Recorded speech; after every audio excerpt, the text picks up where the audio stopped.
Anak-anak, Selamat malam, Bapak. Selamat malam. sebelumnya gimana kabar kalian hari ini? Kayaknya kalian agak lesu ya. Pak. Baik. Iya, Iya, Pak. Pak. Capek. Cuman Agak lesu. letih. Iya. Setelah ini pembelajaran dimulai, kalian coba on cam ya, teman-teman. Adik-adik ya. Anak-anak ya. Ya. Iya, Pak. Ya, Pak. Aduh. Baiklah, Bapak minta tolong kepada ketua kelas untuk memimpin doa terlebih dahulu. Ayo silakan ketua kelasnya. Siapa? Mas Raffi ya? Iya Pak, betul. Oke, silakan Mas Raffi. Baik teman-teman, sebelum mulai pelajaran, mari kita berdoa terlebih dahulu. Berdoa sesuai kepercayaan agama dan kepercayaan masing-masing. Berdoa dimulai. Berdoa selesai. Oke, terima kasih Mas Raffi. Baik, siapa hari ini yang tidak hadir pada pertemuan kali ini? Hadir semua kayaknya, Pak. Oh iya, Hadir orang kita semua. berenam ini ya. Oh iya, hadir semua. Oke, bagus. Semoga kalian sehat selalu ya. Gimana liburannya hari ini? Hari ini udah lewat ya lebarannya. Gimana kalian semasa liburan? Banyak makan, Pak. Soalnya habis puasa. Habis puasa. Oh iya. Alhamdulillah Pak. Dapat istirahat cukup. Ya anak-anak, kita harus taat protokol kesehatan ya di masa pandemi ini karena jumlah positif COVID di Indonesia makin tinggi. Ya.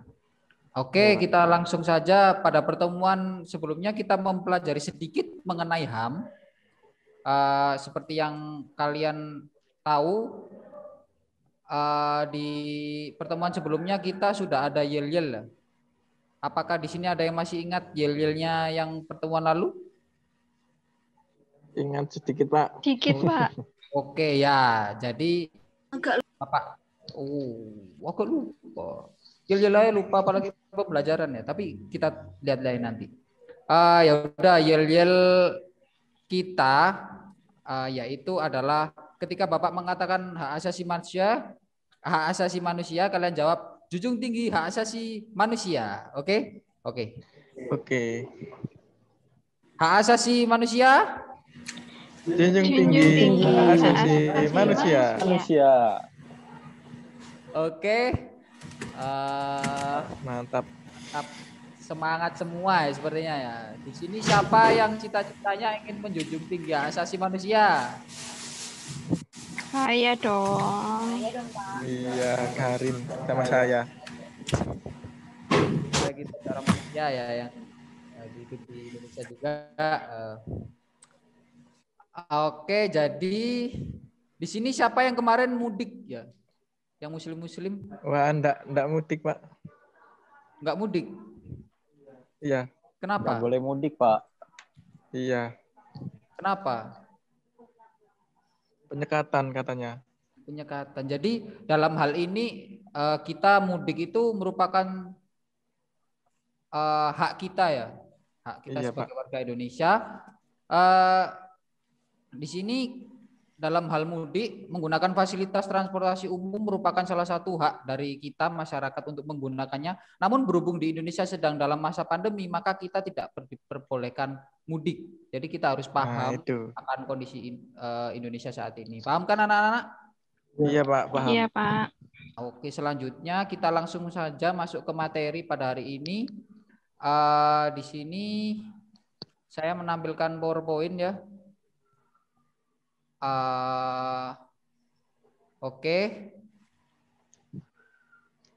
Bentar.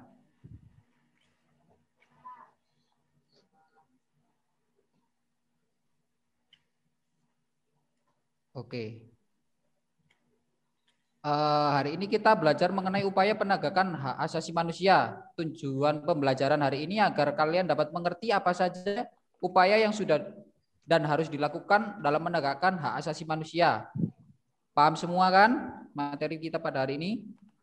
Paham, Pak. Oke, minggu kemarin kita sudah membahas mengenai pengertian sampai dengan kasus pelanggaran HAM itu sendiri. Apakah kalian masih ingat semua? Coba Rehan, jelaskan pengertian HAM itu sendiri. Oh ya, ingat sekali Pak ya. Menurut saya ini Undang-Undang Republik Indonesia Nomor 39 Tahun 1999 tentang hak asasi manusia.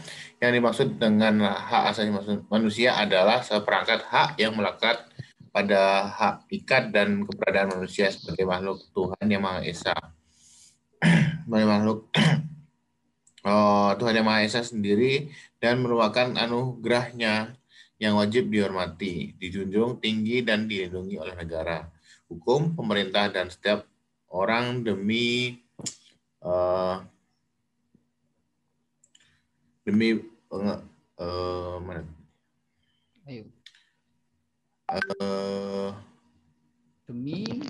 kehormatan serta perlindungan harkat dan martabat manusia. Oke, lengkap sekali. Bagus sekali ya Mas Rehan ingatannya ya. Nah, anak-anak, minggu kemarin kita sudah belajar mengenai HAM ya. Nah, karena sudah paham akan pertemuan sebelumnya, Bapak akan masuk dalam materi kali ini. Sebelum itu, Bapak bagi kelompok sesuai dengan yang Bapak tentukan kemarin ya. Jadi kelompok 1 itu ada Mas Raffi sama Mbak Karina ya, dan kelompok 2 ada Mas Rehan dengan Mbak Sayo, dan yang kelompok ketiga itu ada Mas Ari. Berhubung ini kurang, Mas Ari sendirian ya? Ya, enggak apa-apa, Pak. Enggak apa-apa, oke. Karena Mas Ari ini sepertinya pinter ya, benar-benar. Alhamdulillah. Pinter Pak, ranking 1 juga kok. Aduh.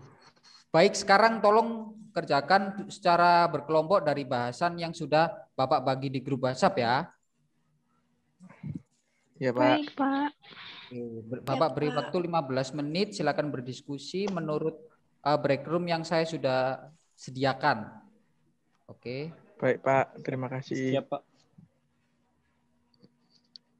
Oke. Bagaimana kelompok 1, apa ada yang ingin ditanyakan dari Mas Raffi dan juga Mbak Karina? Tidak ada, Pak. Aman, Pak. Masih Sudah paham. ada, Pak. Oke, bagaimana untuk kelompok 2? Enggak ada, Pak. Aman. Aman, oke. Nah, sekarang kelompok 3 ya. Bagaimana kelompok 3 yang isinya Mas Ari sendiri? Oh iya, pasti Pak. ada yang ditanyakan. Saya ada pertanyaan. Oke. Pak, apa tugas dari pengadilan HAM? Pengadilan HAM. Oke, Bapak jelaskan ya, Ya. tugas dari pengadilan HAM. Pengadilan HAM itu bertugas dan berwenang memeriksa dan memutuskan perkara pelanggaran hak asasi manusia yang berat. Di samping itu, berwenang memeriksa dan memutus perkara pelanggaran HAM yang dilakukan oleh warga negara Indonesia dan terjadi di luar batas teritorial wilayah Indonesia. Bagaimana Mas Ari, paham? Alhamdulillah, paham, Pak. Oke, jadi kelompok lain gimana, paham ya? Yang ditanya Mas Ari ya? Paham, Pak. Oke. Baik, waktunya tinggal 5 menit lagi ya. Oke, sudah selesai untuk diskusinya. Apa ada kesulitan untuk mengerjakan berkelompok seperti barusan? Tidak ada, Tidak Pak. dong. Tidak, Pak. Oke. Itu yang pengen saya dengar ya, tidak ada kesulitan dah. Oh, bagus. Sekarang silakan dipresentasikan ya per kelompok. Sekarang per kelompok. Silakan kelompok 1 untuk Mas Raffi dan Mbak Karina. Siapa yang ingin berwakilan? Mas Raffi, Ya, Pak. Pak. Oke. Saya terdengar ya, Pak, suara saya. Terdengar jelas. Baik, hasil diskusi kelompok 1, Pak. Komnas HAM dibentuk pada tanggal 7 Juni 1993 melalui Keputusan Presiden Nomor 50 Tahun 1993. Keberadaan Komnas HAM selanjutnya diatur dalam Undang-Undang Republik Indonesia Nomor 39 Tahun 1999 tentang hak asasi manusia, pasal 75 sampai dengan pasal 99. Komnas HAM merupakan lembaga negara mandiri setingkat lembaga negara lainnya yang berfungsi sebagai lembaga pengkajian, penelitian, penyuluhan, pemantauan, dan mediasi HAM. Komnas HAM beranggotakan 35 orang yang dipilih oleh DPR berdasarkan usulan Komnas HAM. dan diresmikan oleh Presiden. Masa jabatan anggota Komnas HAM selama 5 tahun dan dapat diangkat lagi hanya untuk 1 kali masa jabatan. Nah, sekian, Pak. Oke, bagus sekali ya dari kelompok 1 ya. Jawabannya lumayan rinci. Bagaimana untuk kelompok lain? Kelompok 2? Ya, kalau Mas dari Rehan? saya sendiri, instrumen HAM merupakan alat yang untuk menjamin proses perlindungan dan penegakan hak asasi manusia. Instrumen HAM biasanya berupa peraturan undang-undangan dan lembaga-lembaga penegak hak asasi manusia seperti Komisi Nasional Hak Asasi Manusia atau Komnas HAM dan Pengadilan HAM.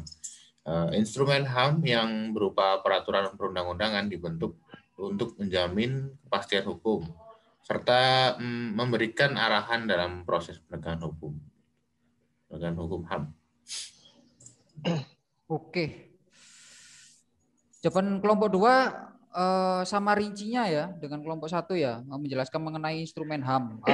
Untuk Mas Ari sendiri bagaimana mengenai pengadilan HAM? Waduh. Ya Pak, ini menurut saya ya, pengadilan HAM adalah pengadilan khusus terhadap pelanggaran HAM yang berat. Diharapkan dapat melindungi hak asasi manusia, baik perseorangan maupun masyarakat, dan menjadi dasar dalam penegakan kepastian hukum, keadilan, dan perasaan aman baik perorangan maupun masyarakat. Pengadilan HAM bertugas dan berwenang memeriksa dan memutuskan perkara pelanggaran hak asasi manusia yang berat. Waduh. Oke, tepuk tangan untuk kalian semua atas jawaban kalian yang kita bahas bersama. Semua sangat lengkap ya. Baik, anak-anak, dari sekian jawaban, apakah ada yang masih dipertanyakan? Saya, Pak. Mbak Karina, oke, Mbak Karina. Oke. Jadi sebagai warga negara Indonesia yang menjunjung tinggi hak asasi manusia, apa sih yang harus kita lakukan? Waduh, ini pertanyaan yang sangat mendasar dan perlu dibahas ya.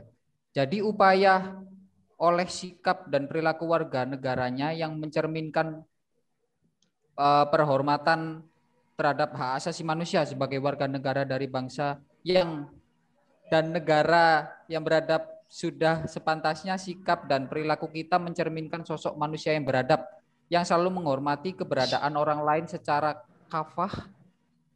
Sikap tersebut dapat kalian tampilkan dalam perilaku di lingkungan sekolah, keluarga, masyarakat, bangsa, dan negara. Oke, apakah ada yang masih ditanyakan? Tidak, Pak. Tidak ada, Pak. Oke. Jadi apakah di sini ada yang dapat menarik kesimpulan dari materi yang kita pelajari pada pertemuan kali ini? Singkat saja. Mungkin saya ya, Pak. Oke, Coba Mbak Sayu. menarik kesimpulan.